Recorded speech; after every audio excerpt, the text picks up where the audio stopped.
Good afternoon, everyone, and welcome to the afternoon sessions of today's Employment Extravaganza. Niran and I have the absolute pleasure of starting off the afternoon sessions, and we will be speaking for a little under half an hour on the topic of appealing business protection cases to the Court of Appeal. Those of you who practice in this area will know not many cases get to the Court of Appeal in the business protection sphere, and of those that do, Littleton members are often involved. Niran and I had the pleasure of being in the Jump case. That was one that got to the Court of Appeal in respect to the interim decision. There are also Egon Zender, that involved Adam, Plan On, which involved Lucy Bone, Sunrise Brokers, and Dyson and Pellery, all involved members of Littleton. So we have some expertise in this area. This talk will focus very much on the procedure and the practical considerations in appealing, although Niran will be covering a little bit on formulating grounds of appeal and how to do that successfully. The first thing that you need to note when considering appeal is very much the procedural framework. CPR 52 is the North Star, as it were. That will take you through the process, and the practice directions as well are extremely important. Practice Direction 52C is the one that is crucial in terms of appealing to the Court of Appeal from the King's Bench Division. It's worth noting that the same rules apply whether you're appealing an interim decision, as in Jump, or a final decision post-trial. And it's worth noting from the very outset that the time limits for filing your notice of appeal are very tight. You've got such period as may be directed by the lower court at the hearing at which the decision to be appealed was made, or any adjournment of that hearing, or 21 days from the decision to be appealed. Extensions of time are exceptional, and they're governed by 52.15 and Practice Direction 52C, paragraph 4. Handing over to Niran.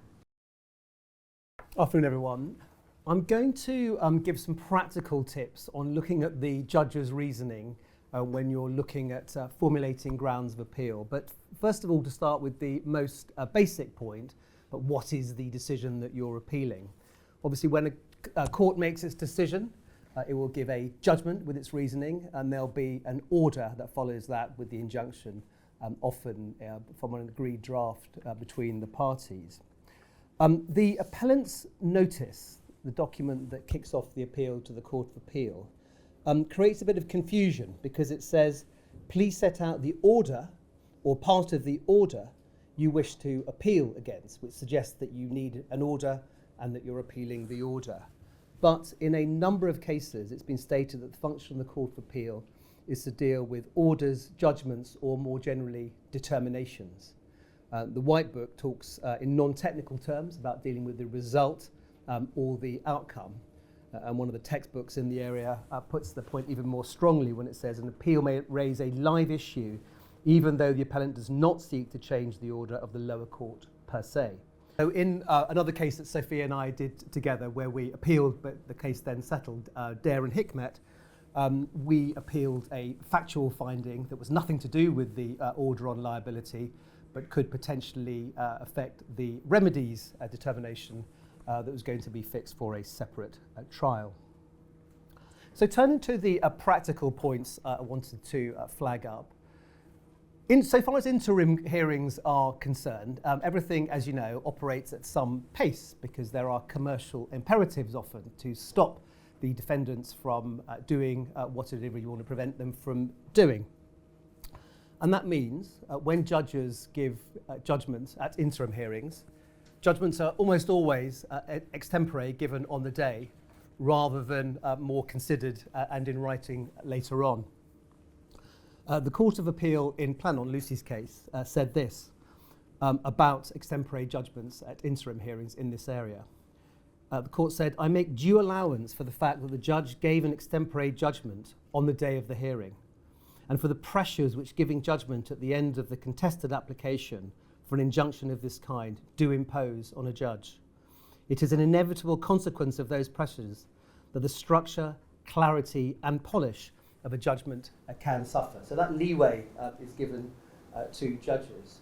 But actually the Court of Appeal in Planon did look at the judge's reasoning and the fact the judge hadn't set out the test for reasonableness and forcibility of a covenant, and the judge's reasoning didn't show that they properly understood the question of reasonableness. The third practical point that arises, I think particularly in cases in this area, is around the transcript. Because of the tight deadlines, parties will often be appealing without having the official transcript of the judgment. They'll be working simply on what the judge said at the time and perhaps attendance notes taken of that judgment. In the jump case that Sophia and I were in, at the interim stage, we were for an individual defendant. Adam Solomon was the corporate defendant, and we persuaded the court not to grant an interim injunction because of delay. The judge did, however, order an expedited trial, notwithstanding the fact that there was no interim injunction. And the other defendants, that's the corporate defendant, represented by Adam and Lottie, they appealed. And they did so at the time, again, without having the benefit of the official transcript. You need to apply for an official transcript of the judgment when you appeal. There's a form, EX 107. And that form goes to the judge for correction.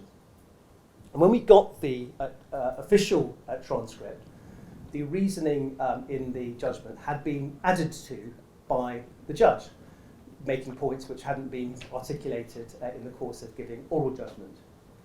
And in the Court of Appeal, the court said this: "It is not improper for a judge who receives a transcript of a judgment delivered orally to alter the transcript to correct not only grammatical errors and infelicities of expression, but also to ensure that the reasons recorded accurately reflect the reasons the judge had in mind when making a decision, even when those were not fully articulated." So again, that gives the judge a leeway when it comes to the final transcript, which will be the subject of the appeal to the Court of Appeal, that won't be apparent from the original oral reason. So dealing next with the test. The test of whether an appeal should be allowed is quite simply, first of all, that the judgment or order or decision is wrong. There is also a provision for allowing an appeal where it's unjust because of a serious procedural or other irregularity. So that would be anything that affects the fairness of the trial. Most commonly, that would be, I think, the thing to look out for would be a judge deciding the case on a matter which a party hadn't had a chance to address in submissions or in witness evidence, but it could encompass any matter to do with the procedure, including, for example, bias. The permission test, and in almost all cases, it doesn't apply to contempt, but in almost all of our cases, you need permission to appeal before you actually do appeal. There must be a real prospect of success or some other compelling reason. So if there's some other compelling reason, even if there's no real prospect of success, the appeal can go forward. And that might be, for example, where there's a public interest in the point, or the court takes the view that there's a point of law that requires clarification. I just pause at this stage to mention arbitration as opposed to litigation, because we are seeing more and more clauses in contracts of senior executives, often companies with American parents, where there is an arbitration clause requiring the parties to go to arbitration, for example, under the rules of the London Court of International Arbitration, rather than to litigation. So the Arbitration Act provides that you can appeal an award of an arbitrator to the Court of Appeal, but it is a non-mandatory provision. So the parties can contract out of that. And indeed, if you did an arbitration under the rules of the London Court of International Arbitration, you would have contracted out of the right to appeal. So you are stuck with a finding on the law, even if you think it is wrong. So there are many advantages to arbitration, and that might be thought to be an advantage or disadvantage depending on your perspective. But when it comes to arbitration, there's a different provision. There's still a mandatory provision that will still always allow a party to appeal, to complain to the Court of Appeal where there is a serious irregularity of the kind referred to under the alternative test to wrong.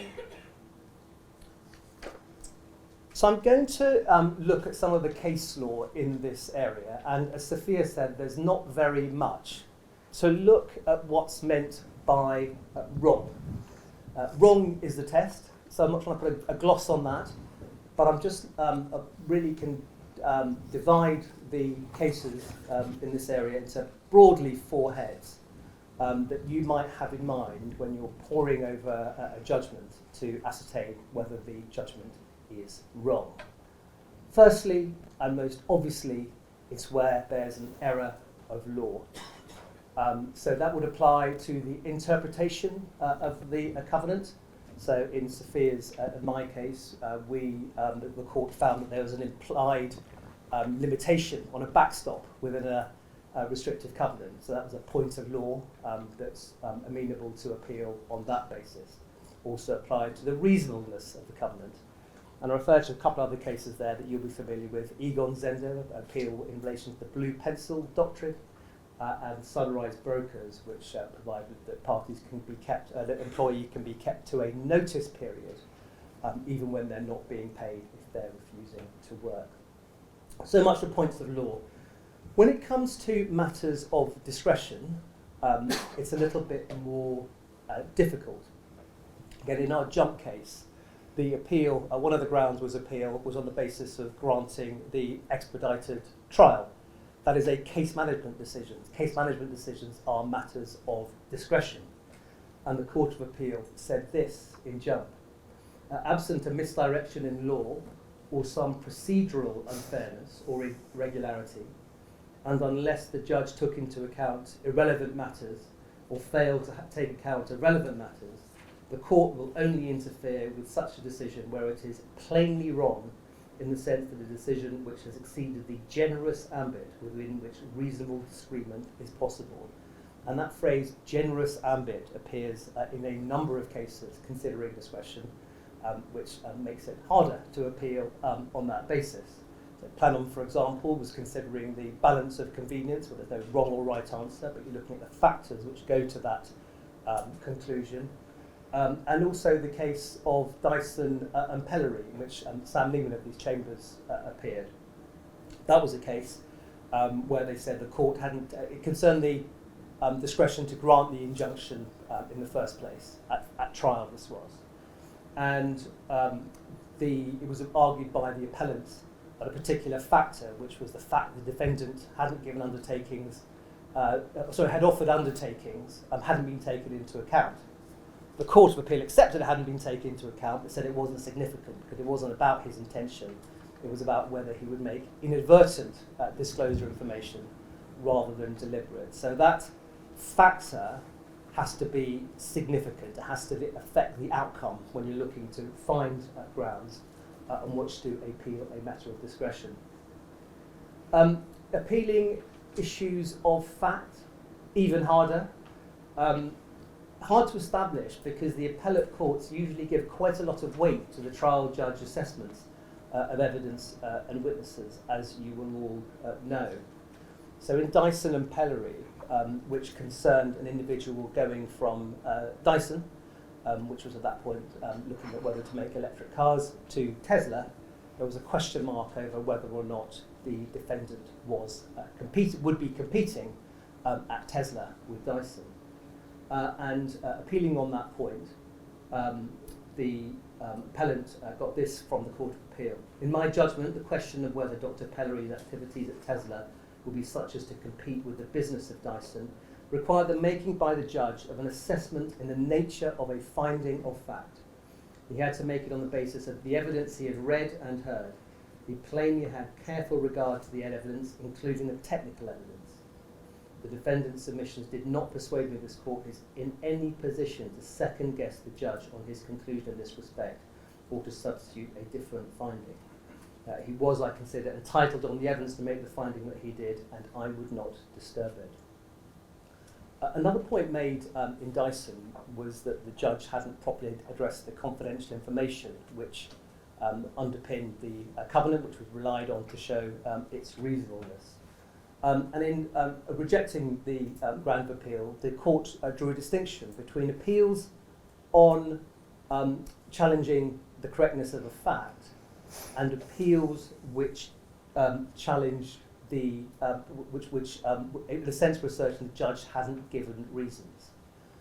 That is a different ground of appeal, and it's a distinction that needs to be borne in mind when looking over a judgment, because there's a different process that applies where you're challenging the absence of sufficient reasons, because what the Court of Appeal can do, like the EAT can, is actually remit the matter, if formally remitted, to the judge for further reasons. So the judge can get, as it were, another bite of the cherry if your ground is in essence one of insufficient reasons. So it may be perhaps taken from that you should be careful about appealing errors of law or even matters of discretion. And that might be right, but I think it's quite common to see in grounds of appeal, when you're looking particular, people have tried to put things as errors of law, you do often see appeals on errors of fact and discretion. So it's by no means suggesting you shouldn't do it, and indeed people often do as part of a wider suite of grounds of appeal, challenging relevant outcomes in a judge's judgment. I'm just going to hand back to Sophia now to deal with some matters relating to interim decisions. In the interim decision stage of a business protection dispute, you'll often have a very tight timetable set out leading up to an expedited trial. And the interplay between that timetable and what you're going to have to do to prepare and get to an appeal is something which is going to cause quite a lot of probably headaches within the legal team, because the timetable for appeal is so tight and you're going to have a tight expedited trial timetable. This was the case in Jump, and what happened in Jump was that when the second defendant appealed, they asked for a rolled up hearing of their permission application, and if that was granted, the substantive appeal. And that's one way of shortening the appeal process so that you can fit it within the expedited trial window and not render your appeal essentially nugatory. It's also worth noting that when you get a decision on permission, if that's a refusal of permission, that decision cannot be used as precedent by the other side in the final hearing. That's something that the other side to us in Jump forgot, and on day one were trying to cite the Court of Appeal's permission, refusal of permission in the Jump case to us, and the practice direction which says you can't cite permission decisions of the Court of Appeal is set out on the slide. It's the practice direction on the citation of authorities.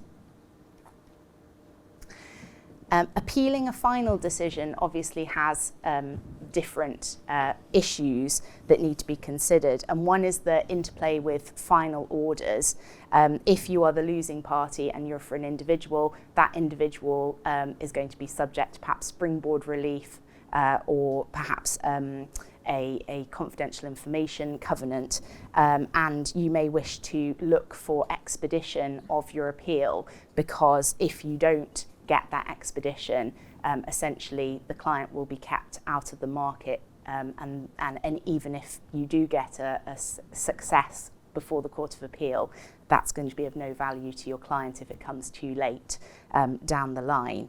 So Practice Direction 52C, paragraph 26, as set out on the slide, is a provision you need to be aware of if you are seeking expedition of the appeal before the Court of Appeal. There's also an interplay with costs. If you are the unsuccessful party in the trial, you are likely to be looking at detailed assessment going forward, and also you're probably going to be ordered to make a payment on account, an interim payment on account, and that could be of a very substantial amount of costs. If you're going to be appealing the decision and you think you have good grounds, you will be looking to get a stay of execution. And there are two cases mentioned on the slides that might assist you in arguing that in order to hold the ring and uphold justice in the case, you should be able to get a stay of execution in respect of the interim payment on account order and perhaps get an adjournment of the detailed assessment proceedings as well. Obviously, that would be of great benefit to the client so that they don't have wasted costs in respect of detailed assessment. So I'm just going to deal with one particular trap that applies when appealing against the judgment at trial in a case. It's not interim stage, usually not extempore, we're talking about trial. And it used to be the case that you had to ask for permission from the judge below before seeking permission from the Court of Appeal. That's no longer the case. It's very clear that even if you don't ask for permission from the judge below, you can trot off to the Court of Appeal and seek permission there. But it is certainly advisable to seek permission from the trial judge. Firstly, the judge will know the case well and may, on a point of law, even have already decided that there are grounds for giving permission to appeal. An application of that at that stage will involve far less cost than applying to the Court of Appeal. And also, if the application fails, no harm done. You can still go to the Court of Appeal for the second bite of the cherry. If the appeal succeeds and you decide not to pursue it, again, no harm done. You might even be in a slightly better position if settlement is still possible at that point. The application for permission to appeal is only one of the things that you'll be thinking about at the time you're getting the judgment. You might be thinking about, first of all, about the mundane task of corrections to the judgment. Might be looking more importantly at issues of costs arising, or as Sophia points out, issues in relation to staying or seeking a payment on account of costs. You might be looking at the wording of the order and perhaps directions for a further remedies trial if the trial is only on liability. So appeal is just one of the points you are considering. But so far as appeal is concerned, the rules say that the application for appeal must be made at the hearing at which the decision to be appealed was made, or any adjournment of that hearing. So it's actually different to issues of costs and other matters in that way, which can be dealt consequentially. The practical problem arises because often at trial, after a long trial, which often these trials of covenants are, the judge won't have the parties into court to hand down the judgment. There'll be a hand-down hearing at which the parties are not required, very often, to be present. And there's a common misunderstanding of the rules that if you're not present at that hearing, you can just apply for permission after that. You basically can't, again, because of that wording of the rule that's quoted in the second bullet there. So if you're ready when getting the judgment a couple of days beforehand for checking the transcript to make your grounds of appeal for application for permission to appeal at the hearing, you can do that. But quite often you may not be. And so what you absolutely need to do in that situation is seek an adjournment of the handing down of judgment to give you time to formulate your grounds of permission to appeal. But even that's not enough because it doesn't stop time running for the purpose of filing the notice of appeal. So you also need to make an application for an extension of time to file the appellant's notice. And that's based on guidance from the Court of Appeal in the case of McDonald, which we refer to on the last slide. So actually the Court of Appeal says that applications for adjournments of this kind are to be deprecated. But there might be situations where you simply can't apply at that hearing. So for example, it might be that another party, the new employer, is funding the litigation and you can't actually get permission to fund the appeal at the hearing. Or it might be, exceptionally, courts don't love it, that you're not ready to do the grounds of appeal at the hearing. So though it's to be deprecated, if you are not able to seek permission at the hearing, you need to seek an adjournment and the extension of time to file the appellant's notice. So that practical point leads to the first of the three brief takeaway points from this talk that we'd like to leave you with. Firstly, that the rules, directions and guidance relating to appeals can be quite intricate, can be quite counterintuitive, and are very often applied strictly when it comes to deadlines. And I think that's an important point to be aware of. A second point, given the nature of this work, particularly the interim stage, there's almost always a commercial imperative to act quickly. And that might be because you're trying to stop someone from competing with you or soliciting or whatever it is, but it would also be because there are problems if you delay in seeking injunctive relief, as you'll all know. And that applies to the appeal stage as well. I just want to give the example in Planon of particular problems with delays there in relation to the appeal process. There were delays in the listing of the appeal. They were in no way the fault of the parties. It was just because the Court of Appeal took a while to list the case. But when looking at the balance of convenience, the Court of Appeal looked at the balance of convenience and whether the defendant should be injuncted or not at the point of the appeal, not at the point of the original hearing. And that meant, in the view of one of the judges, that the balance had shifted in favour of the defendant there, which again I think emphasises for claimants in particular the need for expedition and, as Sophia mentioned, the need for potentially rolled up appeals with a permission application. And just the last point, I think all of this means is often appeal is the last thing you think of, if at all you only think about it after judgment. But it does need to be thought of at an early stage. Firstly, to give our clients the proper full picture as to the likely costs and timescales that might be involved, but also because of the commercial pressures in particular, but also the tight deadlines. Decisions often have to be made in particularly short form and without delay. Thank you very much, everyone. That's what we had to say about appeals. Thank you.